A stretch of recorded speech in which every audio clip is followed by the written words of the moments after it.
Chris O'Connell, welcome to the Grind Diaries podcast. I built a £25 million business, I had all the trappings and all that, and every time I got there, like 10 million, 15, 20, every time I got there, it was a massive anticlimax, mate. During the night, he came home, I was 2, my brother was 3, I was half naked hanging out the caravan window. My mum had left us there all night, stole whatever possessions my dad had. Dad came home at like 7 o'clock in the morning, whatever time it was. Where's mum? You don't know. She fucked off. Never saw her again. Didn't turn up for the court case or anything like that. And then my dad was left stranded with 2 kids. And then he remarried. She fucking beat me up.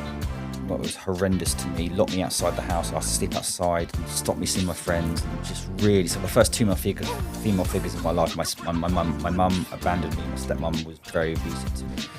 I just felt very shy, shit, and different there. Set up my own business, got that to 25 million quid, 100 people, 3 offices, 14 awards, Southwest Entrepreneur of the Year. I was a young millionaire, 27, 28-year-old millionaire, Range Rovers, 6-bedroom houses. So I think it gave me this absolute steely, insatiable desire and resilience to go, there are no targets, there are no horizons. I can achieve and do whatever the fuck I want. Okay. Cheers, mate. Delighted to be on. Thanks for inviting me. No problem at all. Thanks for coming. I mean, you've travelled down from Bristol, which is a bit of a trek, so really appreciate you taking the time to come along. If we can start by just talking a little bit about what it is you do and you know what it is you're looking to achieve. Yeah, a pleasure, mate. Well, delighted to be here. As I said, I'm a leadership coach. Got 25 years experience in recruitment. What I do now is help recruitment leaders build, scale, and grow operations, marketing, branding, profitability, headcount. So anything related to scale and growth, I do. Got my own podcast as well, and I'm really enjoying that at the moment. Amazing. And I know that we'll talk a little bit about, you know, your own kind of journey in business ownership and all of that kind of stuff. So really excited to talk about that.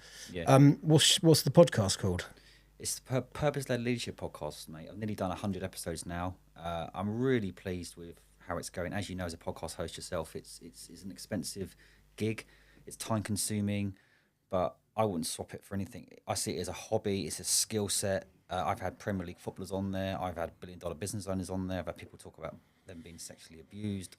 The topics that we cover are just really exciting for me, and I really enjoy being a host and a guest, and having opportunities like this on yours as well is great, you know. Yeah, I agree. I think we had this discussion a second ago, but you know, I think from my perspective, this kind of started out as a pursuit to get information to write a book. That was the kind of idea behind everything, behind the podcast. What I've come to discover is how enjoyable it is just having conversations and how much you learn. Like, you learn so much from other people. It's unbelievable. I've met such great people, and I think 60 or 70% of them have brought me to tears. Some of the stories they've told, and you know, I thought I had some adversity, and I had lots of adversity, which I'll go into. But mate, some people have lived some really eventful lives, and I just think it expands your knowledge and your horizons, and I think it's one of the best things I've done, actually. One of the most things I'm most proud of, actually. I think it's some fair play to you, mate.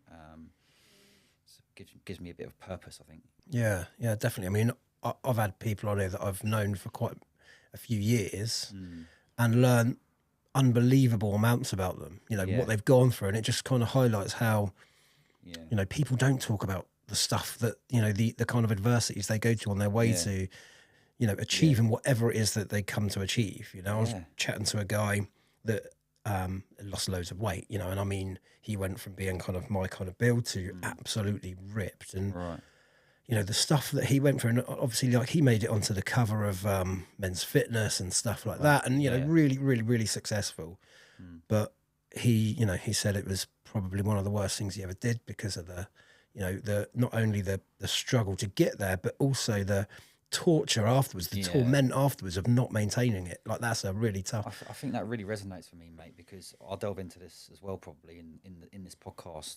You know, most people who know me, you know, I built a £25 million business, I had all the trappings and all that, and every time I got there, like 10 million, 15, 20, every time I got there, it was a massive anticlimax, mate. And you know, the destination was nowhere near as good as the journey, and I learned a hell of a lot about all that kind of stuff. And all that glistens isn't gold, mate. So you know, I think demonstrating your flaws, your weaknesses, your vulnerabilities, and the troubles that you've had, not for any form of sympathy, but it's a reality check that you know success is in different forms. It doesn't have to be the size of your business to watch car your house. It can be how you feel about yourself, how you treat other people, and all that. But mate, yeah, I really resonate with you know what is success. And sometimes we have this mystical fucking thing in our minds where if I can, you know, get to 100 episodes of my podcast, if I can get a bigger house or whatever, I'm going to be happy. And when you're doing that, I think when you're saying, when I get this, when I feel this, when I have this, I'm going to be like this, you're wasting your life. You're wasting your life away. Yeah. Right? And it's easy to say, it's a fucking cliche, innit? That's why I'm swearing a lot. But you've got to try and enjoy what you're doing now. Yeah. You know? I think it's really interesting, and yeah, something that has really come to light in this on this podcast is that it is about the journey. Like, it's good to have goals, but don't, you know, put everything in there. I think a really good example of it's Tyson Fury. Oh, mate, yeah. When he won the heavyweight world championship, Yeah. and then just it destroyed him because he was like, "What else do I do? I've got to the top of my mountain. I've got nowhere else to go." And it's a really good example of how, you know, when you pin everything on one thing, and it. Oh, I love Tyson. I love that fight where he was 9.5 seconds. He got up, didn't he, and did it. But I just think with him, that's a brilliant example. I think people slate him and slag him off a little bit, but most people see what he's like. He's very, very vulnerable. Without his boxing, mate, he's pretty fucked. Yeah. You know what I mean? So I could see why his wife and his family would worry about him, you know. And my podcast myself is called the Purpose to Leadership Podcast. I think purpose is such an important thing for men, for women, but particularly men as well. You know, there's a lot of male suicides going on. You know, if we're not actually adding value, and I think that this is why money, I think, is dangerous. It's also important to have a relationship with money. I mean, Tyson gives money away, doesn't he? He's not all about that. But I think that a lot of people in this world, they're going through the motions, right? They're getting their paycheck every single month, spending it, but there's no meaning behind it. So with Tyson, mate, I think boxing gives him that purpose and that meaning. But why is he doing that? He's clearly not doing it for the adulation of the fans. I don't think. I don't know. It's an interesting one, isn't it? And so why did I try to build a massive business? I still don't know the answer to that question. I think it's probably to fill a void from the torment I had from when I was younger. Now I'm about what impact and value can I add to this world.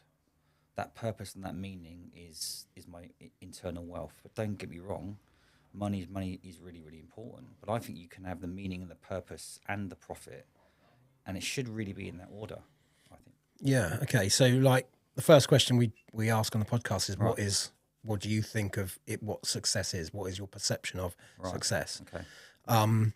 So yeah, I mean, you've kind of half gone into it a little bit there. Yeah. That, you know, kind of having that purpose and having that meaning. Do you want to just elaborate on that a little bit? Yeah, mate. So, I mean, where do I start with this, right? So I think that I'll go back right to my childhood, if that's okay. Yeah, sure. So I was born in a caravan, right? Lived in a caravan, very poor, but there's other people a lot worse off than that. But comparatively, we didn't have much money, right? My dad used to work on the railways. During the night, he came home. I was 2, my brother was 3. I was half naked, hanging out the caravan window. My mum had left us there all night, stole whatever possessions my dad had. And Dad came home about 7 o'clock in the morning, whatever time it was. Where's Mummy? We don't know. She fucked off. Never saw her again. Didn't turn up for the court case or anything like that. And then my dad was left stranded with 2 kids. He wasn't a very affectionate man.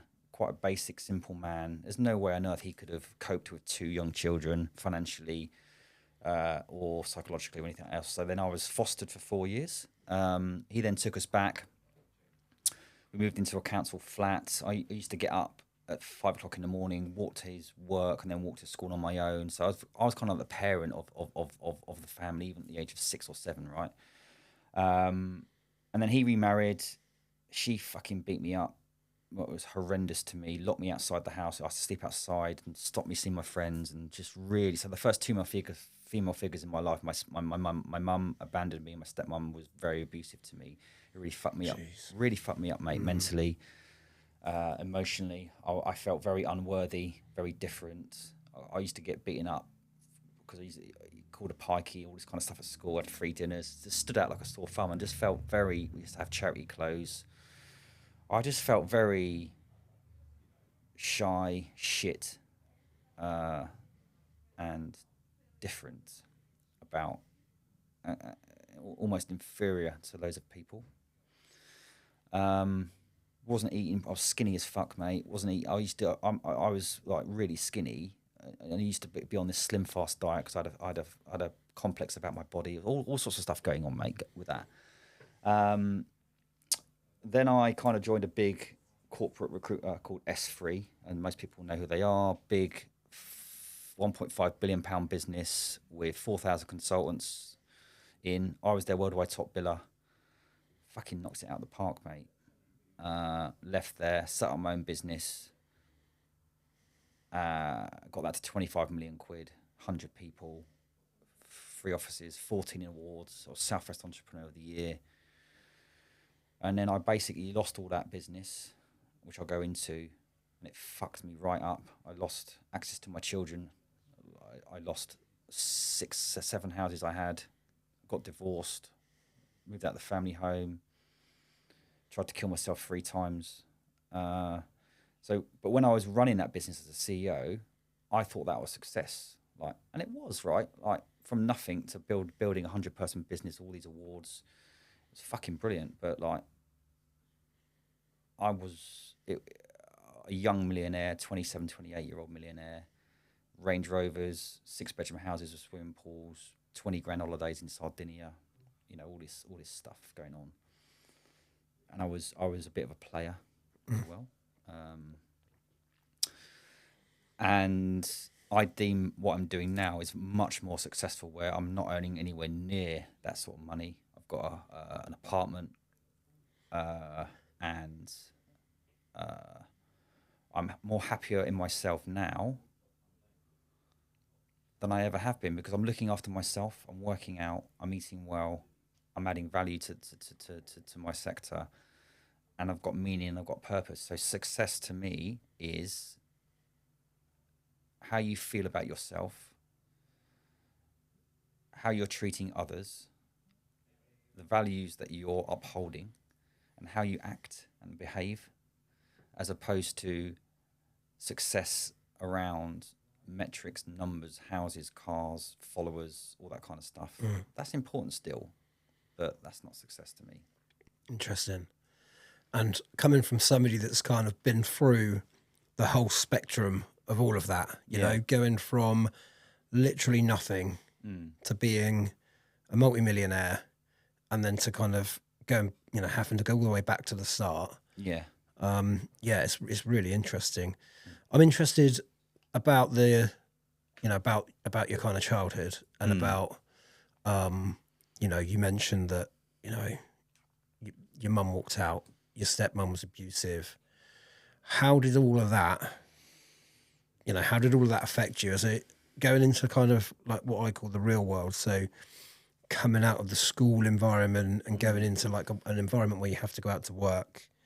Like, what did that look like for you? Well, I'll be completely honest with you. I think it still affects me now, but nowhere near as much. In a way, now it's affected me in a good way because I've harnessed it. But throughout my life, mate, it's affected me. Let's start with relationships, mate. I used to attract and accept really shit behaviour from women who used to abuse me, some physically, some emotionally, some financially. And I would just accept that. So a lack of self-worth. There's one girl I asked to marry me. I didn't even like her, let alone love her, which is a bizarre fucking thing to say. But I felt the need to actually get some security and get some stability. And that didn't work out, obviously. And And so I was attracting the wrong partners because I didn't feel as if I was worthy of anyone that could love me, nurture me, support me, enhance me, grow with me. Um, it affected my decisions. I would rush into decisions quite a lot. And it affected me emotionally, I think, as well, quite a lot. I didn't just didn't think I was worthy, mate. I think, and I guess I wasn't as good as a father as I could have been to my first child, who's now 23. I guess I was quite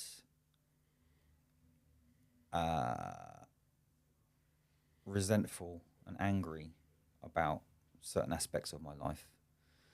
But having said that, I feel as if, considering what happened to me, I've turned out pretty decent now, in terms of, I honestly feel I'm very empathetic, understanding, supportive, emotionally intelligent. So what it did to me, right, it forced me to kind of like fucking feel. It forced me to kind of have this insatiable desire to better myself. And when your mum abandoned you, you're kind of forced to kind of fend for yourself. So I think it gave me the drive to go, well, not much worse can happen to me. So I might as well try and go for it. I might as well try and make something of myself. So I think it gave me this absolute steely, insatiable desire and resilience to go, there are no targets, there are no horizons. I can achieve and do whatever the fuck I want, because I had that punch in the gut so soon, so early in my life. It almost kind of said, well, mate, no one's going to fucking do this for you. You got to do it for yourself, son. So in a way, it helped. So when you go back to being a child and, you know, having these feelings, but not necessarily having that kind of drive and hunger at an earlier age, how did those feelings come out? Well, I think addictions, drink, drugs, gambling, sex. Not as a child, but, you know, as a young man, I think there's a lot of suppressed anger, a lot of suppressed upset. So I think, yeah, I just kind of like was quite, what's the word? Impulsive is the word. Yeah. So I'd spend 5, 6, 8, 10 grand on a night out because I could. I bought a 35 grand Audemars Piguet watch in rose gold. And I thought, oh, actually, I quite like it in chrome as well. Like, what the, you know, just completely kind of like, didn't really have any boundaries, mate, to be honest with you. Almost out of control. Yeah. And with the women and the relationships and all this kind of stuff, I didn't really see any hurdles, which on one hand I think was a massive reason why the business grew so quickly, because I was loading people in there, 5, 10, 15 people a month. You know, my business partner was like, slow the fuck down. But I just kind of like, I was the one that wanted to drive it forward. And in effect, that was a big catalyst for growth. So I think as an entrepreneur, having that like unshakable belief that, no, we're going to fucking do this, you know, really helped. But also got me into trouble as well. So going back to when you were, I'm really interested in the transition from confidence on the floor, low self-worth, didn't feel as if you were worthy of, you know, anything, to then having the kind of guts, I suppose, to then go, I can fucking make this on my own. I can start my own business. Like, because to a lot of people, that's a really scary jump. And again, like, we look at entrepreneurs and CEOs and Yeah. people that have done really well for themselves. We look at them as super confident, and we kind Yeah. of put them on a pedestal a little bit. Yeah, So I'm yeah. really interested to know, like, how do you go from feeling like that to feeling like you could start your own company and really succeed? Oh mate, I still shit myself on a regular basis, mate. I still I still need to. I think I've tried 6 different fucking courses on how to present to people on stage. I still haven't done that yet. So I still like. I remember a couple of times as a CEO of my business, right? You obviously have to stand up in front of your business and fucking deliver speeches. I did a couple somehow, but every time they came up, I always used to outsource it to someone else. I remember one time I had to do a company-wide presentation, at end of year thing, and the days were coming closer and closer, and I was shitting myself, and it was like half an hour to go before this thing. I was actually having a proper full-on panic attack. I can't do it, pacing up and down, like literally, heart was going. And I just said to my COO, mate, I can't fucking do this, mate. I'm too nervous. I can't, even as my own company, it was a positive thing. I couldn't do it. So I gave it to him and he did it. So, I've got my own podcast on LinkedIn. I'm good on video, all that kind of stuff. Sitting down, for some reason, sitting down like this, I'm comfortable. I hold board meetings. I can walk into. I can grow a business. But for some reason, being on stage, I still haven't conquered that. So I need to work on that.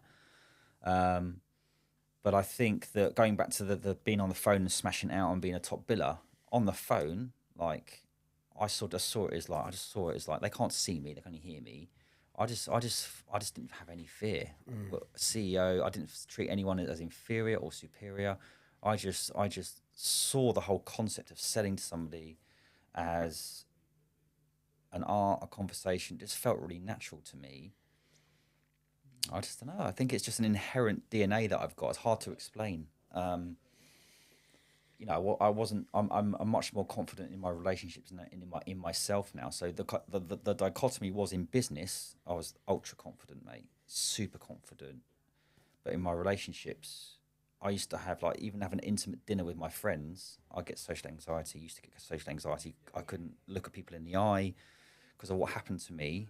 I just felt I wasn't worthy. So even my friends in a 6-person dinner table thing, I couldn't hold a conversation. I remember when I went to college. I used to work in a hardware shop.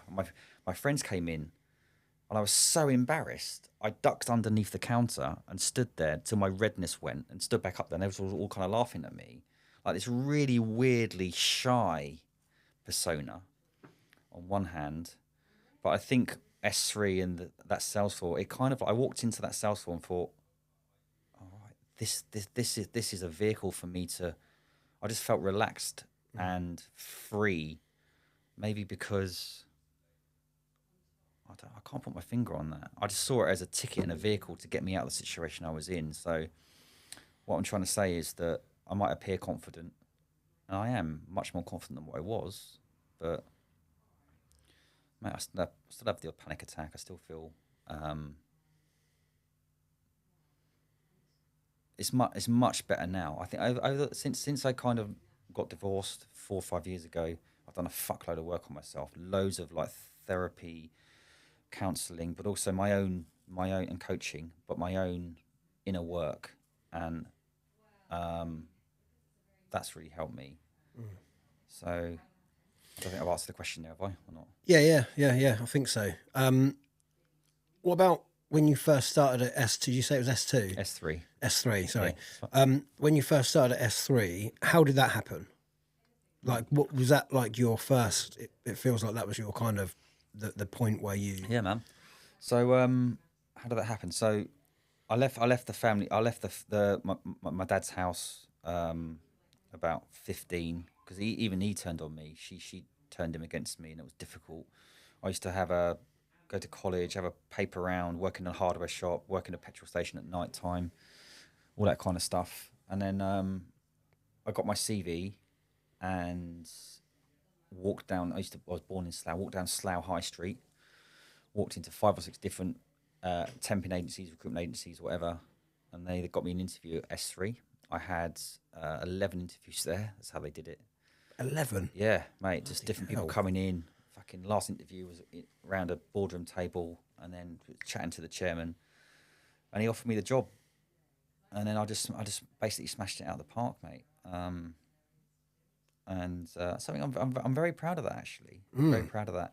But I did things like I bought a Citroen Saxo on finance and fucking wrote it off because I was drunk driving.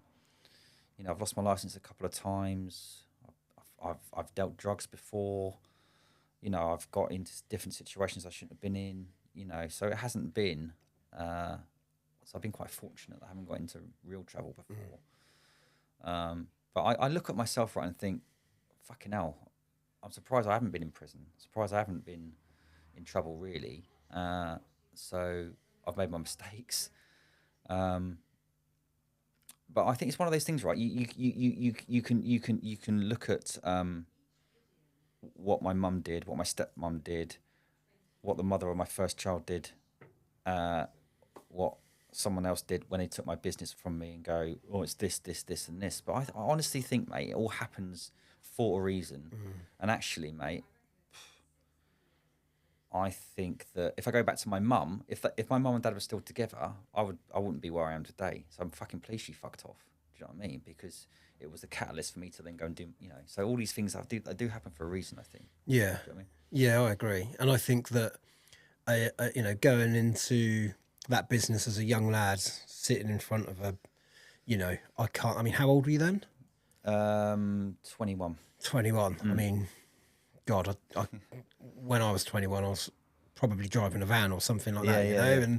And I had a really good upbringing, you know. I was kind of had this thing where I was, you know, just kind of given a really good, you know, really good opportunities at an early age. Where, and I think you're right. I think there's this, you know, because of the upbringing you've had, maybe there was like an underlying anger or like an underlying desire to kind of go and prove people wrong. Yeah. And you know, I think, you know, it's quite interesting how how you've kind of walked into this massive company and just literally taken over. Yeah, I don't know what that was about. I mean, ordinarily that's a real leap of, because going back to school, right? I didn't complete a full year. I went to a grammar school, thank God. But in the last year, I didn't complete a full week Jesus. once. So I always used to forge my dad's notes and signature and get away with it. He used to be working, and I used to get on my bike and ride round. Actually, I remember trying to kill myself quite a few times at the age of 13, 14, because English literature, for example, right? I used to dread that massively because often you have to read out in front of people. And I had a word with the teacher three or four times. I said, "Please don't pick me." And once she did, and I just went red and couldn't do it. I was in a craft design and technology class, and the teacher asked me a question. I literally went red, stormed out of the class, and tried to hide in the toilets. I just couldn't handle any form of being on show, being on stage, because it was the fear of people. What was it? Think about it, the fear of people finding out about me. Or see, the more I think about it now, this is relating to me doing the presentation. Why do I feel like that? What am I trying to hide? What am I worried about people uncovering? And I think it goes back to, because I wasn't taught how to love, wasn't taught how to be loved, wasn't nurtured, didn't have a family environment, didn't have a mum. My stepmom, for example, you know, she didn't do anything. She just sat there eating gâteau, chocolate cake every single day, drinking Coke. My dad had MS. I used to do all the housework, so I wasn't given any kind of like understanding of what a family unit is, what life is. So I just felt very. There was no, like you know, when you put a seed into a plant pot, you grow it and you put sunlight on it, you water it. I had none of that. No. So I just think I just didn't know how to fucking live, communicate. Didn't know how to like. I just felt very kind of like, you're much better than me. I'm not worthy of anything. So don't talk to me. Don't ask me any questions, because if I get it wrong, you're just going to laugh at me. So the more I talk about that, mate, it really did affect me. So I'm 47 now, and I'm proud to say I'm a mental health first aider. I'm a business coach. I'm also a life coach. People come to me and I help them with this kind of stuff for their motivation. So what's happened to me has really helped me understand myself, but also help other people as well. And I think a good coach is a person that's been through the shit as well. Do you know what I mean? Yeah. I'm just being open and raw with you, mate. I'm probably being too open and raw, but you know, I think me being like this has also won me lots of clients because I am what I am, mate. I've made some big mistakes, but I think most people in this world, they've got a fucking mask on, mate. You know, and it's okay to fuck up. It's okay, you know, don't bullshit me, mate. Just like fucking what I don't like is people who are disingenuous or try to, you know, just be honest with me. Do you know what I mean? Yeah.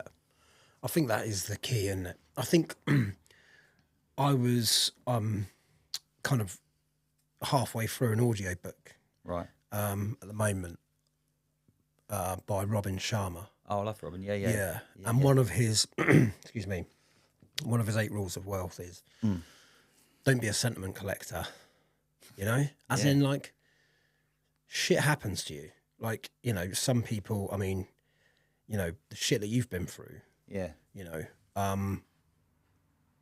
I feel like, you know, I feel like just talking to you now, I feel like that's empowered you rather than, you know, I feel like you've probably gone through periods where it's affected you and, you know, but I feel like now you're in a position where it's empowered you. And I think that's really powerful. I think that, you know, if you can turn that kind of adversity into a positive, then it can only be a superpower, can't it? Mate, I absolutely 100% agree with that. It's kind of like, it's almost as if, right, if my life was simple, easy and straightforward, I wouldn't be the person I am today. I wouldn't be anywhere near as grateful, anywhere more as driven. And almost like, I don't go looking for adversity now, mate, but I've been in some really dark places before. And now it's like, when I'm in some darkness, I almost like think, fuck, this is fucking shit. But there's always something good from that comes when there's dark. There's always light. So I now every time it's almost like, because I'm so experienced and conditioned by that, I always say, bring it on, mate. Bring on the darkness, because it's always a lesson. There's always a lesson there. And that, you know, recently I've one of my values is faith. So I do believe in God, in a form of God, and I think having that has helped me a lot as well. Where, like, if you do the right things, I do think you are looked after. I do think that, and I think you're chosen to. I also think you get a choice as well, right? I think you can choose to be the victim, or you can choose to go, right, yeah, this has fucking happened to me. I'm this, and this, but mate, compared to most people, we're fucking lucky. We live in a safe country. We've got a roof over our head, all that kind of stuff, mate. So, do you know what I mean? We've got fucking arms and legs. Some people haven't got that. I just think sometimes people fucking piss me off because they get wound up about things and waste their energy on things when actually, mate, you've got more opportunity than most people. Fucking get on with it and make something of your life. Do you know what I mean? So many people that I know that were always the victim. You know, were always would find reasons to be. It's almost like they were looking for reasons to be the victim. And I don't, you know, I don't associate with those kind of people anymore. But you know, they're the kind of people that never seem to get out of that.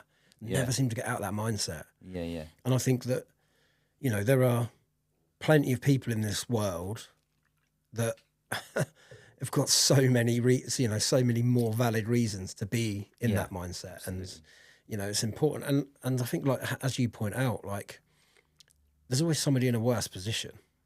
And, you know, how are these people kind of navigating stuff? And, it's the power of the mind's always been something that fascinates me. And I think, you know, that's a really good example of it because, like you say, you know, you could have really easily allowed your situation and your upbringing to, you know, to rule your life. So you could have always used that as an excuse. That would have been the easy route, right? It would have been to be like, well, I'm like this because of that. I think it's really helped me, mate, because that feeling is like, so when something happens to me, like, I associate with that feeling and go, I've been here before, kind of like, and it just passes. So I think that mindset is really important. I think looking after yourself is really important. I never used to do that. I used to be a fucking people pleaser, mate. I never used to like eat properly. I used to smoke 25 cigarettes a day. Used to drink a lot. But what's helped me the last couple of years, mate, is working out, eating the right stuff, doing the right things, and sometimes getting on my hands and knees and praying. But just being proud of who I am, looking in the mirror and going, actually, mate, you're all right. You're all right. You know. So I built that £25 million business. I was the worldwide top biller for S3. I never used to think it was anything good, like. But mate, I just think you got to love yourself. Yeah, haven't you? I mean, looking back on that, that's got to be, that's got to be a proud moment. Yeah. Can you like talk through your time at S3? Just how that kind of progressed? Because I'm really interested. Again, like just going from that position to being in a position of, Jesus, I can really make something of myself here. Yeah. What was that kind of transition like? Well, I think before I joined S3, I joined a business called First Point, which is like a call scheduling business. So they were like IT support, and I used to schedule engineers around the country. And I got the concept of picking up the phone and coordinating people. Then I joined S3 in a team called RBR, which was just basically a team of about 10 people, not even resources, but all we had to do was pick up the phone and phone companies and ask them if they're looking for people, and then pass that on to someone else. A very basic kind of thing. I was top, but I remember walking top of the league. I remember walking into their Thames Valley office. Right, a lot of them had Ferraris, shiny shoes, suits on, standing up. It was like this boiler room kind of thing, and for some reason I was just taken by that. So the first year I was top of this kind of mini kind of resourcing league. Then they said, right, we're opening up an office in Bristol. We want you to go there and help open it up. And for me, that was a golden ticket, because I was living in Windsor, Slough, Burnham, fucking little village. It was all, nothing was going on. I jumped at the chance, moved to Bristol. Literally could only afford a bedsit above a chip shop. My mate gave me a lift in the back of his car. I had all my stuff in the back of his car. Couldn't even afford to give him any petrol money. Couldn't even afford to pay the end of the first month's rent. Had fuck all money. Went to Bristol and very quickly became the UK top biller. The fastest person to get to 30 contractors running, knocking in deals right, left and centre, and then became the worldwide top biller. I was just like insatiable, mate. My initials were CHOC, CHOC, on the database, and I was like all over the I was literally, I don't know how I did it, mate. I just absolutely. But what happened when I moved to Bristol was, after 6 months of moving there, I met this Irish girl. We got pregnant really quickly after about 6 months, and then we broke up the day that he was born, because she was just, as I said, I attracted someone she was very aggressive, mate, very abusive towards me.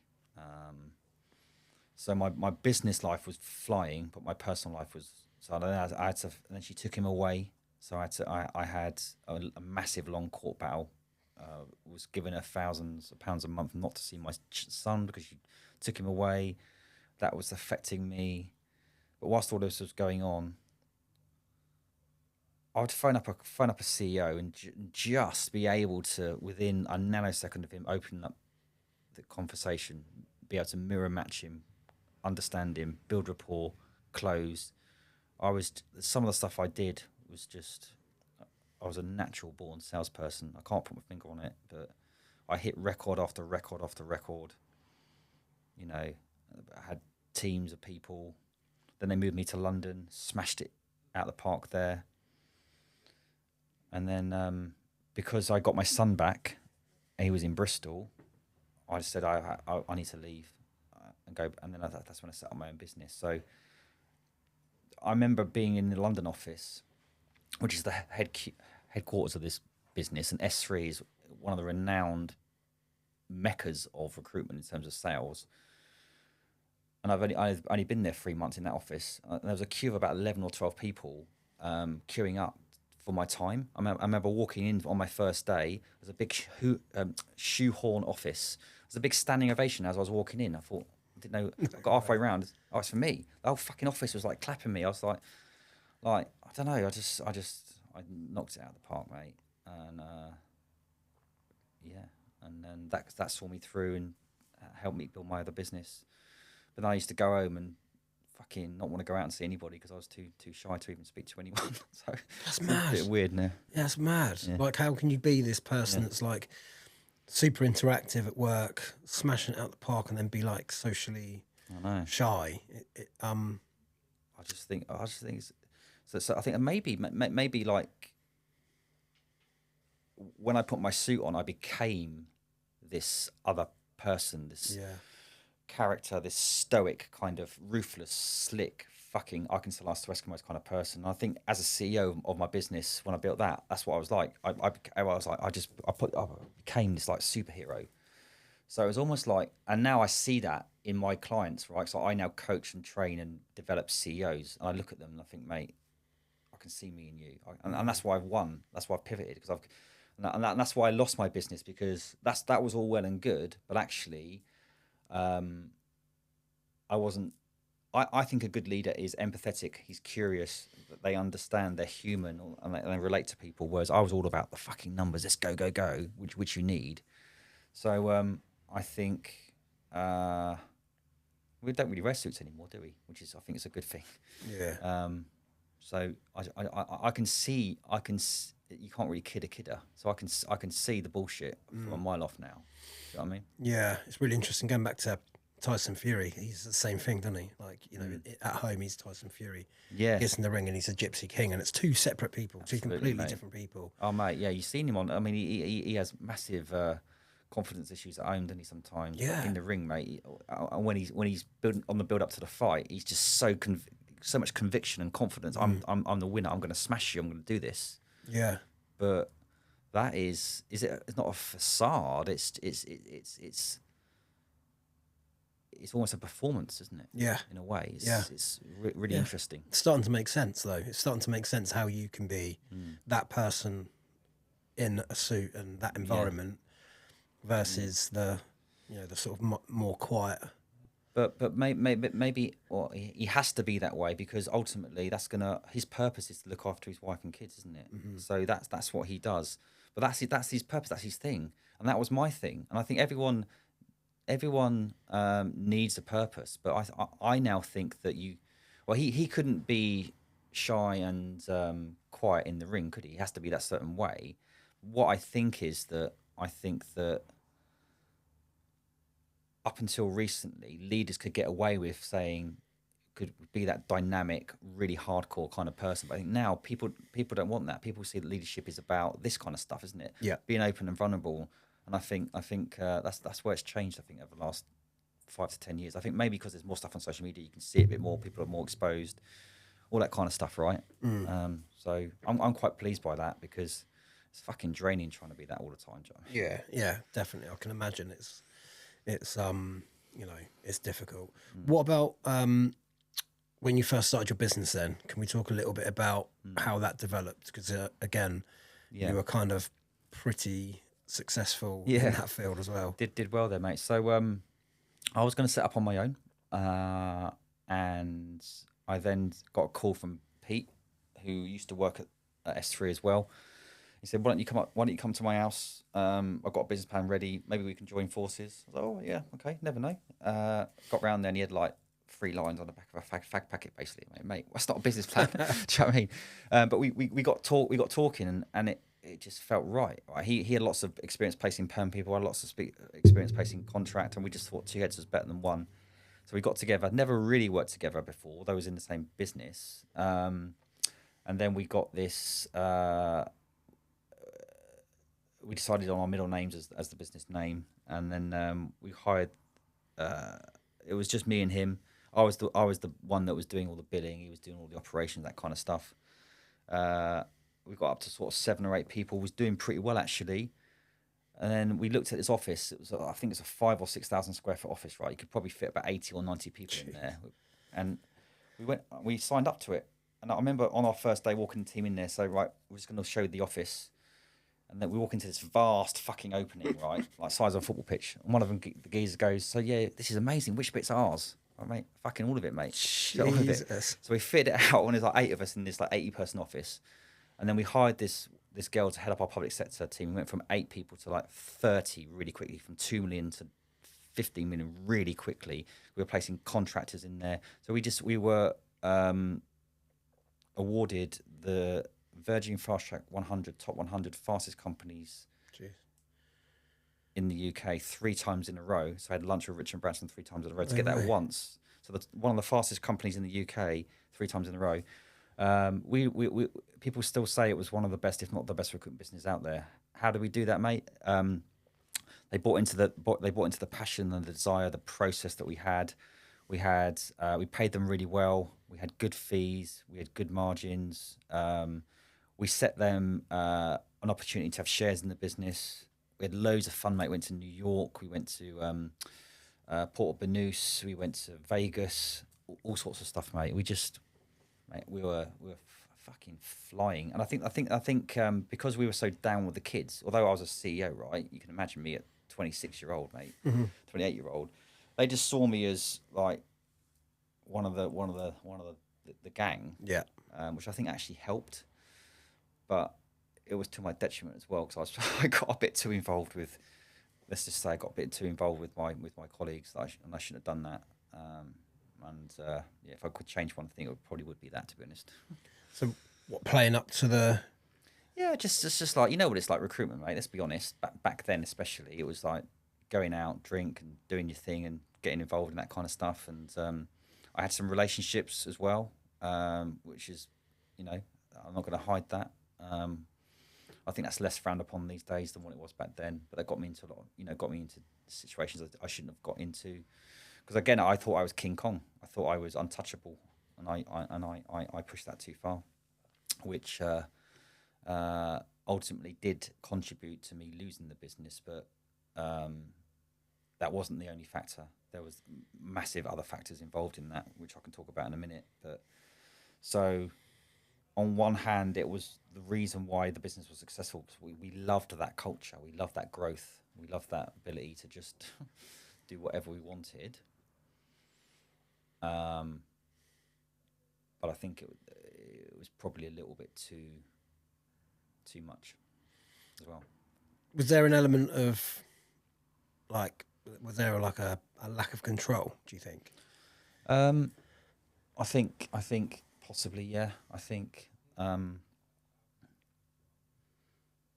you got to imagine, my background, what happened to me. Like, I didn't have any control from the age of 2 in terms of a family unit. I didn't,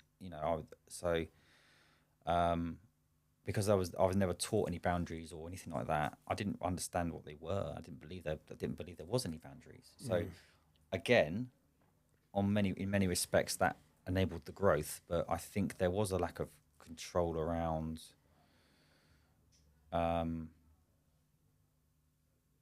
boundaries potentially. But I wouldn't change any of it, to be honest, mate. I wouldn't change any of it, because I've learned so much from that, and it was an amazing. If you speak to any of the team now that used to work with me, for me, they'll say it was. They fucking loved it there, mate. It was a brilliant company, and I don't want to give the wrong impression. We were very professional. We you don't win that. We also won loads of awards for our culture. I think we won 9 different awards for our actual culture as well. So, it wasn't this debaucherous thing. It was more a case of just living our best life in that business, in a professional environment. Kind of work hard, play hard type of Pretty environment. much, yeah. Yeah. It's quite, I mean, I think I look back on my life and not to the levels that it sounds like, you were at, but that's because it wasn't financially viable for me at that time. But I do feel like there were times where there was a distinct lack of control on my part. Like when my kids were young, just go out all the time, man, like every weekend, and come back at 3 o'clock in the morning. And there was just this, it just feels like, and I kind of look back on those times and think, what was I doing? But like you say, at the same time, well, it's taught me a lot about myself, and it's taught me how I need to be more in control. Yeah. And also really good times. I've got some Yeah. really great Oh, memories from it. absolutely. I've got no regrets. I sooner regret something I've done than something I haven't done. But I think that it's also taught me how I don't want to be. I don't want to be like that person again. I'm Yeah. sure you can relate to situations where you wake up one morning or 3 days after you've been on a bend or whatever it was, and you just think, what the fuck? And you just feel in such a dark place, don't you? Yeah, yeah. So now, I drink very rarely now. When I do, if I have 2 or 3 drinks now, I'm kind of like, I'm done. Whereas like 3 or 4 years ago, I could drink you and I under the table backwards, So I just think I look back at some of the situations I got in, doing cocaine and all this kind of stuff. Literally, I wouldn't want to put myself in that situation ever again. But I think you have to go through these things. You have to learn the hard way sometimes. Do you know what I mean? Yeah. And then you almost at the other end of the scale now, where I'm working out every day. I've got my own personal trainer. I've got my own nutritionist. I do all my affirmations and all this personal. Like literally, I've gone from one. I actually think that without that experience, I wouldn't be doing what I'm doing now. Yeah. So I'm just grateful for it. Yeah, it's good. I think, and what I love about this whole situation is that, you know, other people can learn from you as well, without Yeah. necessarily going to the extremes that you went through and all of that stuff. Yeah. Absolutely. And I think that's quite important as well. Can we talk a little bit about how you came to lose the business? Yeah, man. So I've alluded to some of the shenanigans that I got involved with in terms of some of the team members, which didn't help. But ultimately, a lot of that goes on generally, I think, anyway. I wouldn't have it in my businesses moving forward. But what happened was, got it up to like 25 million quid, 3 offices, 14 awards, 100 people, absolutely flying, mate. Literally one of the best businesses out there. And then my business partner walked in one day. He just had his 3rd child. We just opened up in Manchester, and I think it was a combination of him and his missus. They wanted to sort of cash their chips in. You didn't want the hassle of. I wanted to open up another 5 offices in Europe and across the world and Australia. I was ready to go, but he just didn't. I think he was just like, he wanted to quality of life, so that's fine. Obviously, the business was worth anything from 15 to 25 million quid at the time. I couldn't afford to pay him his half of that because it was all tied up in the business. So we did a private equity deal. And the first year was good. The person there lauded me as one of the best CEOs in his group. I was doing loads of like stuff for him and helping him out. And then year 2, they infiltrated my board. They were very forthright about making some people redundant out of the business, which I didn't agree with. Any expenditure of note had to be passed, and then always say no. So we went from this culture of, if it's good, we're going to get it, we're going to buy it, we're going to grow, we're going to invest, to like literally, they were literally counting the coffee granules, mate. I was in my office doing spreadsheets, going up to London, spending time with them, analysing profit and all this kind of stuff, and cutting costs and all this shit. It was taking me away from the business, and people were just getting fucked off with it. People were just like, we had 4 or 5 of these directors coming in. They were quite stuffy in like suits, and like it just. And I was on honeymoon. I got an email and a phone call saying, "Hi, it's James from the business. You're suspended from your business under 3 gross misconduct charges. You cannot speak to any of your staff. You're locked out of your email system. If you do speak to any of your staff, you're in breach of the situation, and it will affect your." So basically, I was suspended from my own business on my honeymoon. Come to my office on Monday, and we'll go through a disciplinary hearing. This is on my fucking honeymoon, right? Jeez. And in that 2 weeks on honeymoon, they've interviewed all my board, my people. They were concocting all these things and saying what, and mate, there was honestly, I've signed a gagging order, but I don't give a fuck about that now. They can come after me if they really want, because most people know the situation, that they've done this to other people before. It was a contrived and deliberate attempt to exit me out of the business, because the business was generating. We had 100 grand a week GP, so I think even today, there's still revenue from the business that was 14 years ago that's still recurring. Blimey. So it's in their interest to get someone like me out, and that's what they try to do. So I spent, mate, I had all sorts. I had court cases. I had to stand up and try. I tried to get it to the High Court. It took me 4 years, cost me 600 grand, and I ran out of money, ran out of energy. My mental health was fucked, and he knew that. And he offered me this fucking terrible amount, which I kind of was forced to accept because I had all my legal bills. So I took a very, very low sum to cover my costs, and lost the whole business, and lost all my lost my access to my children, my houses, lost everything, mate. Lost my purpose. And at the time, everyone was like believing I was this character. I was at fault. I was this, that, and the other. It was really interesting, mate, because a lot of my people I thought were close to me, they were ignoring me, and don't touch him. He's this, that, and the other. And when the truth came out, they all tried to come back, but it took me 3 or 4 years to even get out of bed, mate. After that, mate, I was fucked. The embarrassment of that, the loss of purpose, the loss of, like, you don't build a £25 million business overnight, and to have that the money taken away, but the company had gone. Like, and it's like, how do I recover from that? Like, my reputation's in tatters. All this shit I had to contend with. Do you think that was deliberate on their part? Yeah, 100 million% to the point where, they tried to silence me and get me to the point where I couldn't come back. And I don't think many people could have come back from that. Not in the way that I have, in terms of how I've positioned that. I've been open about it on LinkedIn. And I look back at that and think, fucking hell, Chris, what an achievement. I think my comeback is a bigger achievement than my building that business, actually. Yeah. Mate, because,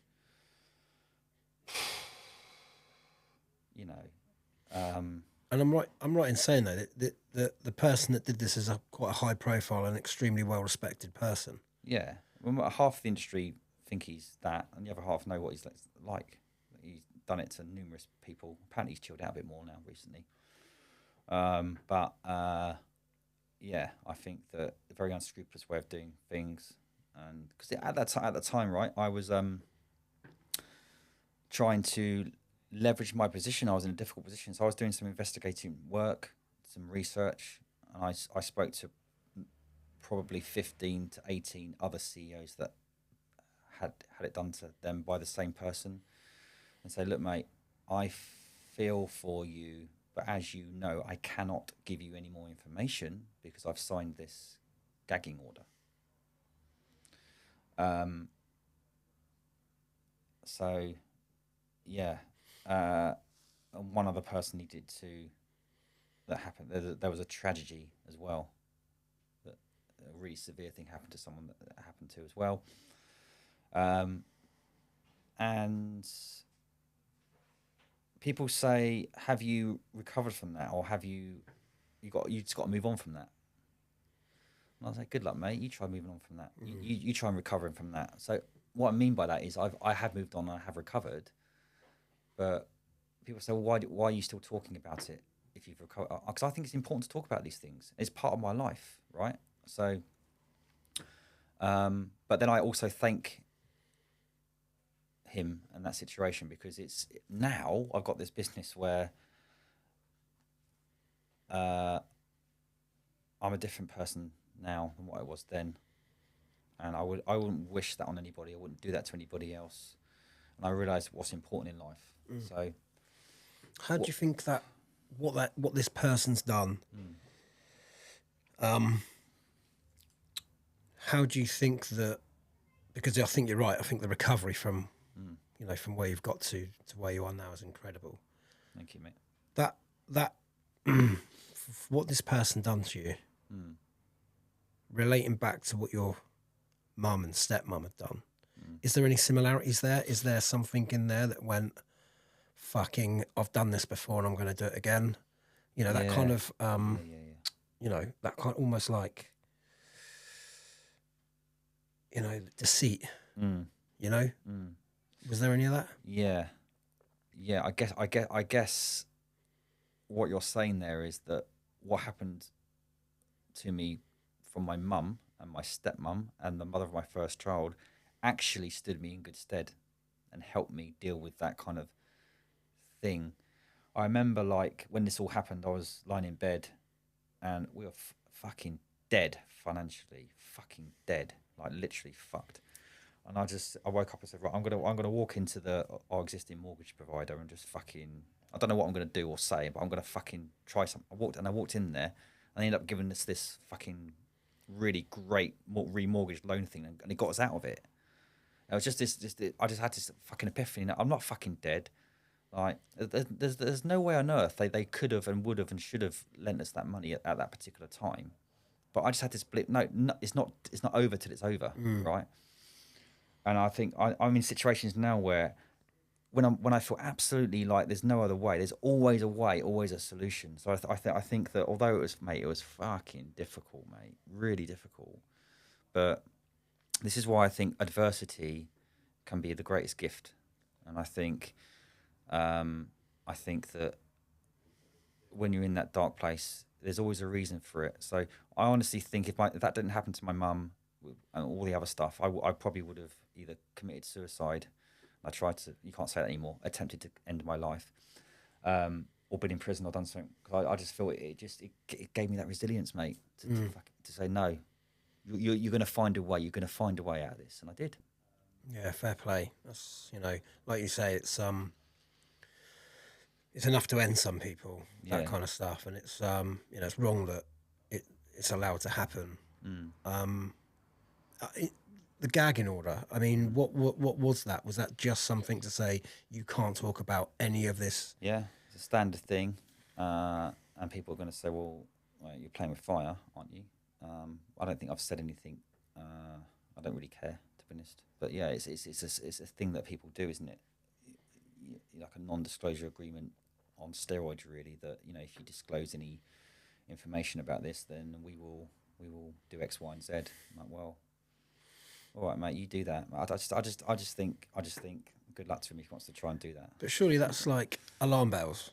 Surely someone somewhere's got to be like, oh, why are they making why is he making these guys sign these agreements? There's got to be something not right here. Yeah, well, I think the market is quite vast, and it's not exactly common knowledge to everybody. The people in the know, people worth their salt, know the real situation, and ultimately they've done very well for themselves. So not everyone knows the details, and because as we know, a lot of people in this world who are successful, some do it in the right way, some are like purpose led and they wouldn't tread on anybody, but a lot of some of these people, they do it in such a undercover, underhand, disingenuous way. You don't know the half of it, mate. As you know, there's a lot of shit that goes on, a lot of corruption in general, a lot of bad behaviour, bad actions, bad behaviours that people don't realise. All that glistens isn't gold, mate. The perception of people could be one thing, the reality is completely different. Do you know what I mean? Have you seen the guy since? Not yet, mate, no. No. What do you think you would say to him if you did? It's a good question. Do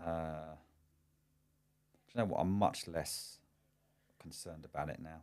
I'd probably, mate, do you know what I mean? I actually met one of his investment directors recently who was on the board, who was instrumental in doing what they did. And I was very polite to him, very shook his hand, and I think back, why'd I do that? Like, so if I saw that person, I'd probably be like, it doesn't really bother me now, I should fucking clump him one, really. What would that do, really? There's not much I can do about it. So, and that's the point, really, isn't it? Like, when something like that happens to you or for you, I think the best form of response is to see what you can learn from it. And I think what these things have taught me is how to respond to things, how to respond to situations, because sometimes the reaction can be just as bad as what's happened to you and it's very tempting to do things, so it's kind of like, it's taught me a lot, mate. It's taught me a lot about patience. You know, I talked about me being massively impulsive before and reactionary. Now I'm like most people can do pretty much anything to me now. I won't bat an eyelid. You know, don't get me wrong. I'll defend myself. I will fight if someone's you know doing something with my kids, or if I get a partner, I'll be I'll stand up for them. I'll protect them. But I just don't think you need to fight fire with fire. That's what people want. So if people start to piss me off or do stuff, I either block them, ignore them, or kill them with honey, mate. I just think I don't want to get into battles with people. Well, life's too short, mate. What's the point? Yeah. Do you know what I mean? There's a lot to be said for controlling emotion. Yeah. And,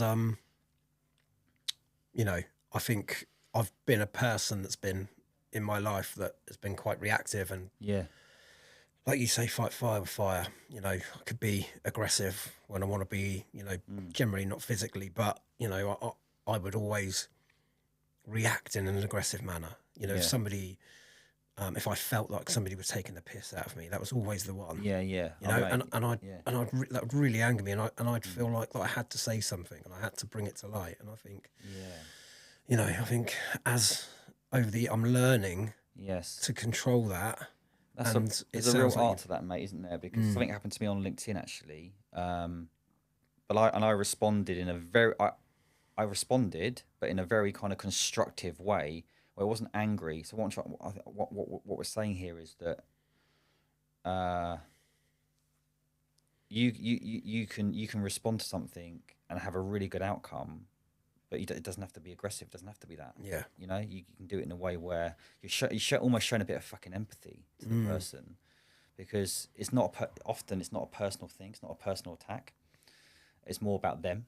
Yeah. And what I used to be like was like, if someone, up until recently actually, if someone would try to mug me off financially or lie or manipulate or say things about me, I used to get really affected by it. Like, you know, and now I'm like, well, like one of my friends actually, she sent me a message saying, oh, my other half just received this message about don't trust Chris O'Connell. He's this and this and this and this. And she said to me, I know it's fucking bullshit, and this person anonymously is trying to discredit you. And for about 3 minutes, it really affected me.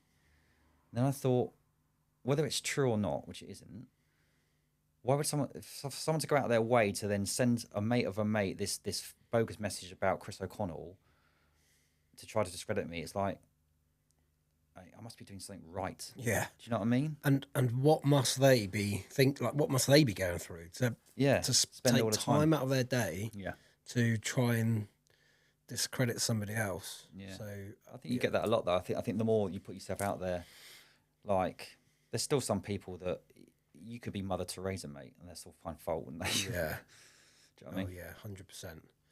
Yeah, 100%. I think it's fascinating, to be honest. I really, you know, I really respect what you've achieved. I think it's incredible, and you know that's why I was so keen to get you on the podcast, to be honest, because you know, I listened to a few of your bits before, and you know, had a bit of an idea about the backstory. So yeah, I think just kind of sat here talking to you today is like really, you know, helped me to understand how you kind of overcome these things and how you've kind of pushed through, and it's incredible to see, like, you know, where you are now and what you're doing now, after all that adversity, to kind of come through that. And I'm right in saying that you're still in the same industry, right? But you're just in a slightly different direction. And you know, I love what I'm doing now. So I've built so since losing that business, I came back onto LinkedIn about 4 years ago. I was invited on a webinar and by a guy called Andrew. He's a great guy, Andrew Silito, similar to me really. He said, you can do a talk on whatever you want. And I chose vulnerability and leadership. So I did this kind of talk about some of the stuff for vulnerability and leadership, starting to put some posts out on LinkedIn talking about me and my adversity and what happened. Started to get some likes, and then it went bonkers, mate. I was getting 200, 300,000. One post had 21 million views, Jesus. 11,000 likes, mate, crazy. 300,000 likes, 11,000 comments. It was I think it's one of LinkedIn's most viral post ever. Wow. So I got up to more than 72,000 followers, 2 or 3 million views a month, and I started to win some business and started to advise and coach other recruitment leaders. And then the last so I've helped over 55 recruitment businesses owners build, scale, and grow. I love that. So I see that's a natural evolution from running my own business to now teaching people how to run theirs. So people say, isn't there an element of why don't you just set up again, do it again? Been there, done it, worn a t-shirt. But so I get a real buzz out of developing and coaching other people now, because I'm coaching myself as well. But I think the honesty has helped me. I think to help them. I don't think many people are as honest. No. Well, I don't mean that sounds quite bad, but vulnerable is probably the word. Yeah, yeah, I know what you mean. Yeah. And I think like a couple of things. I think what better person to be able to help somebody grow and scale a business than to somebody that's been through the shit to the level that you have with a business. I think I think that's got to really help. But I think it also shows that everything that we talked about right at the start of the podcast, that kind of value and that perceived success, you truly believe in, because as you say, you could probably go and start up another business and you could probably get it to back to 25 million pounds. But I think from what I'm getting from our conversation is that you've got to a point where you've gone, like, that's not the life I want anymore. Like, that's not, to me, that's not a successful life. A successful life is helping people, and then, watching them grow, supporting people, and, having time for yourself and not having, that kind of lifestyle.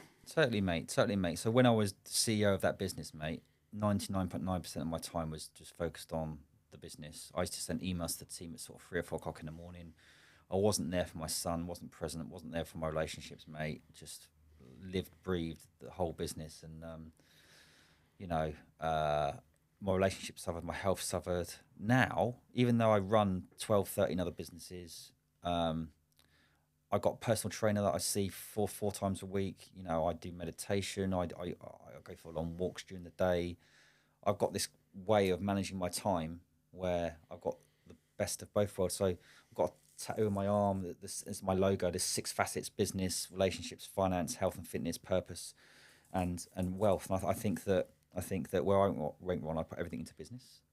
But I think if your health and fitness is good, you end up making better decisions in business. But if your health and fitness is bad, it can affect everything. So it's about having that. I know it's a work-life balance thing. That it's not necessarily that. It's harmony. So sometimes I need to put more emphasis in my business for a couple of weeks, but then I need to move the dial and go, actually, no, let's move more time with the kids or relationships. So it's just being aware that you got to move and shake. But if you just focus too much on one thing, and that sounds obvious. It's okay. It's okay to like take a couple of hours out and go and have a coffee or go and have a lie down and do that kind of stuff. And whereas before, I used to like massively look down on people, going, "What, are you having time off? Yeah. What are you doing? What is that?" So life is too short, mate. I think. But I think that one of the things I'm doing with my CEOs is a weekly plan thing. Like, what they love is the accountability of that. You ordinarily, most CEOs, they don't like to be told what to do. But when I break it down with them and talk about my journey and say, look, they like kind of reporting into me. They like having a little project. They like having an accountability partner and that kind of stuff. And actually, most people, they want the freedom, but we all need people around us. Without my personal trainer, I would not be in shape. That kind of stuff. So what I'm missing now, probably, mate, is a partner. But I feel like that will come when it comes. And I always used to think that you don't need anyone to make you happy. That's true to an extent, but I think that it's important to share your life with somebody. What do you think? Yeah, 100%. I think you get to a point where you kind of look back and think, what's all this for? You've kind of developed and built and grown and done all of this amazing stuff and gone through all of this kind of this journey, but now you're at a position where you're just like, this is the time now to kind of share the successes of that journey with someone.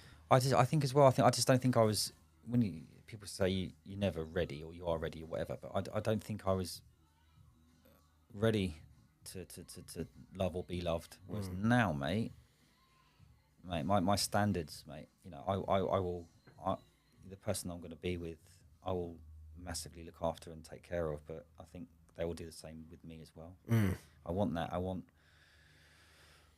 the amazing intimacy. I want the amazing connection, love, support, enhance. And I think that I'm really excited by that chapter in my life, mate. I think it's going to blow me away. But I think I think this is going to sound quite arrogant, but it's not. It's confidence. I think I'm a great catch now. I believe that in myself, not in an arrogant way. I actually believe that. I think it's important to have that. Whereas I never used to think that. Yeah, and I don't think it comes across arrogant either. I think, you know, again, with the backstory of what we've spoken about, I can definitely see that. Like, you know, I can definitely see that you've put yourself into a position where, you know, you've kind of gone through all that shit. Yeah. You know, you don't need to go back there. You know, and I feel like, you know, you see it sometimes when, particularly in people that have children at a young age, and I was kind of one of those, right? I had children at quite a young age, and you know, that kind of that responsibility, and you know, it's almost like you don't get the chance to go out and do the stuff that all your mates are doing, and you know, and I feel like now I'm similar to you. I feel like I've done that to death now, and I'm like, you know, I'm ready just to, you know. Oh, mate, so the enjoyment out of me now, not going down the pub and reading a book, I get that buzz. You know, the enjoyment actually, what I'm going to do now is I'm going to spend some quality time with my children. I don't feel as if I'm missing out, whereas I think when we were younger, it was a bit like, it was the other way around. It's like, I'm missing out by not going to the pub as opposed to my children. It's like, and it's just a different mindset now, isn't it? Do you know what I mean? Completely different. Yeah, totally understand it as well. I've got some quick fire questions for you, if that's all right. Yeah. If you could put your journey and your success and where you've ended up today down to three things, what do you think those three things would be? I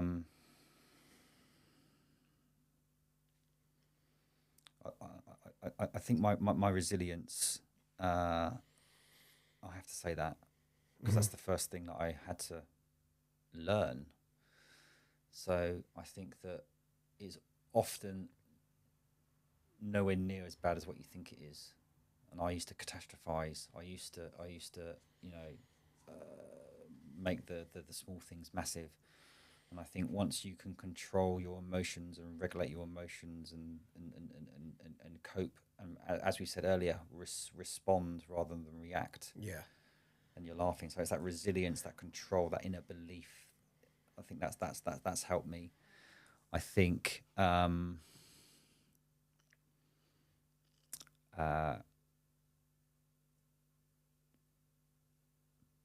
understanding what's important in life.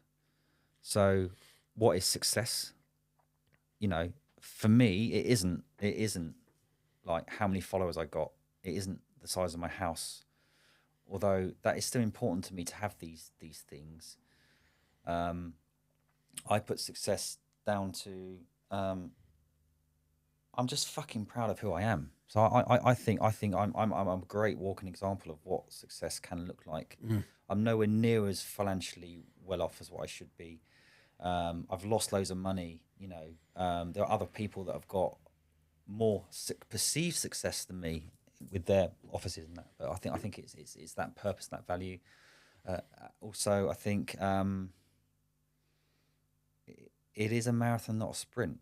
So this is a strange one, but I'm going to say patience as well. So I'm 47 now, right? I feel I've got. Whereas when I was 25 and 30, I thought I'm running out of time. I got to do this. I'm, you know, now I feel like I'm old enough to know most things. I'm young enough to still. I'm attracting some great things. So I think that slow down to speed up a little bit. Do you know what I mean? Mm-hmm. You don't have to go a million miles an hour all the time. So I think that it's about who you associate with, the content you're absorbing, the behaviors you're acting, and kind of like just respect yourself and take your time and do things well, do things with meaning and purpose. Do you know what I mean? Definitely. Yeah, there's a lot to be said for that, right? There's a lot to be said for respecting yourself, you know, and understanding the value that you bring and, you know, what you have got rather than what you haven't got. Mate, totally. So as an example to you, mate, I think you doing this podcast, for me, it says fuckload about you, mate. It's time consuming. It's not an easy gig being a host or a guest, and on podcast. It's just like it's having that meaning and that purpose. So that's for me, it's purpose and meaning, and doing something that's going to make you feel good and we're helping others as well, right? Yeah, yeah, yeah. That's I appreciate that, and yeah, totally. Like for me, would I have done this 10 years ago, knowing that it's going to cost me money, not making me money? Probably not, to be honest. But going back to something you said earlier that I picked up on that's amazing when I use this. Yeah, I'd rather regret something that I've done than regret something that I've not done, and 100%. that's kind of that was kind of my driver for this. Really, I didn't have a clue. Like, I was just like, what am I doing? Find a studio, book it, do it, and see where it goes. And that's kind of where I've been. So yeah, that's totally quality. Yeah, totally appreciate it. Would you change anything if you could? Mate, I don't think I would, mate. I think I've made some mistakes, mate. I've been rash, I've been impulsive. I've got involved with people that I shouldn't. But even if I could, there's no fucking point anyway, because I can't. So I probably would say that I could have spent more quality time with my children. My older child. But I think sometimes you have to lose something to appreciate what you do have. So I've lost contact with him, but now the relationship I got with my other two children is just absolutely phenomenal. So the answer is no, because I always think there's lessons in everything, mate. And I think sometimes your losses are actually secretly your biggest gains in the long run. That's why I say it's a marathon, not a sprint. So if you lose something, relationships, whatever, I honestly think it's there for a reason, mate. And you've got to just take the positives out of it. What can I fucking learn from this, mate? Yes, it's my fault or your fault. It doesn't matter whose fault it is. What can I learn from this? How did you lose contact with your son? Well, this. I remember being in a lock-in once, and I hadn't seen him for 6 months. The feeling was terrible. I broke up with her the day he was born. She took him to Ireland. She didn't want me to see him because we weren't together anymore. So, and I've been very vocal about parental alienation, mate. I think women have the rough end of the stick in many aspects of life, but I also think men get a shit fucking time. If you marry someone now, you're at a disadvantage of a man, mostly because you lose everything you built up. So I think that I've suffered that, and I think that's there's no point in complaining about it. It's life, isn't it? So she basically took him away, and I then got him back, and then it kind of happened again. So I think she did it for probably financial reasons, to be honest with you.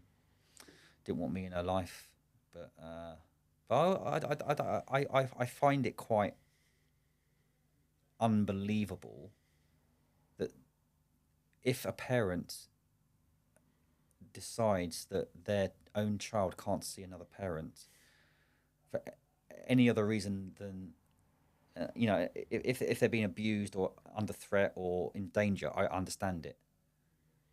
But if there's no justification for that, I think there should be a law against it, because how it made me feel was absolutely I can't even describe it. So what's it like for the child to have their parent removed from their life? Mate, it's the impact on that is absolutely devastating. Yeah. And I think that there needs to be something done about that. Yeah, I do agree. I know I've got so many friends that have been in a similar situation, and it definitely affects them. Definitely affects them as a youngster in particular. Yeah. To then not only to not be able to see one of their parents, but also to be having two people that you love that can't stand each other. I mean, it's yeah, and that's really why look, tricky. I think as people say together for the children, I think that's bullshit as well, mate. If it's that toxic and that confrontational, mate, go your separate ways. And I get on well with my ex-wife now. It's good. And my kids have got 2 birthdays, 2 Christmases, and they absolutely love the concept of that. And I see them every other weekend, every Wednesday, half the holidays. It's absolutely amazing, and they've got their best life. Whereas when we were together, it was the opposite to that. So I just think sometimes, you got to put the interest of the children at heart, and what you think is the interest isn't. Yeah. And I guess going back to your point earlier about, being the man, I suppose that's there's always that kind of motivation to be like, I don't want to be in that situation, so I have to stay in the family. I have to, so it's a bit of a, but you're right. I think that, difficult sometimes because men, sometimes it's reversed, sometimes it's women, but you're right. Men feel trapped because if they do walk away, then they're either going to be homeless or in a shitty house. They're not going to see their children, and it's not a nice situation to be in. It's almost impossible, isn't it? As a what do you do? Yeah, because we're always going to be at the detriment. Well, 99.9% of the time, it's going to be the men that have the problem. Not being able to see the kids, having to move out of the house, and having to pay for the privilege of not seeing your children. Yeah, nice. Yeah, nightmare. What's next for you? What's next, mate? I want to keep doing my podcast like this, keep having amazing conversations like this with people like you, develop my coaching business. I'm starting to get some equity now in some of these businesses. So ultimately, what I want to try and do is get them to the point where they want to sell the business, and then I get, that's a bit of a reward for me losing out on that transaction with my previous business.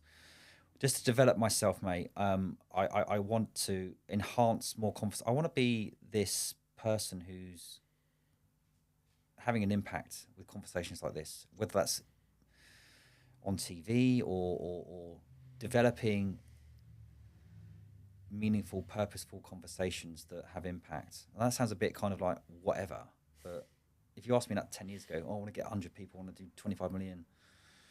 I just want to make a difference, mate, to be honest. Do you know what I mean?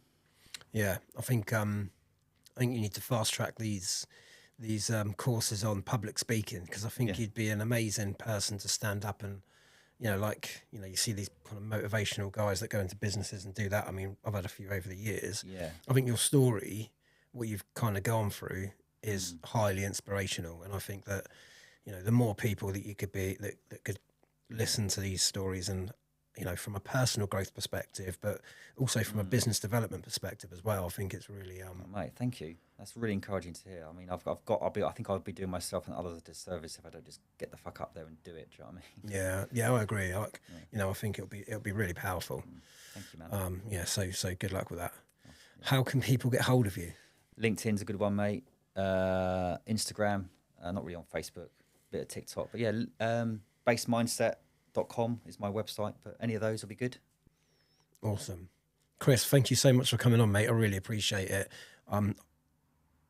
I usually, kind of go away wondering, if people are going to get something from this, but this is one that I've recorded that I'm like, it's impossible not to get anything from.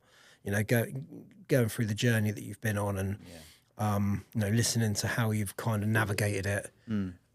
Yes, inspiring and insightful and all the things that I want this podcast to be. So I really appreciate you coming on. Mate, absolute pleasure. You're a great host as well. I really enjoyed it. Thank you so much, mate. Cheers. Yo, check it out. It's the Grind Diaries podcast where we share all our hustling stories. Yeah, from the struggles to the grind. We spill it on the mic, so sit back, relax.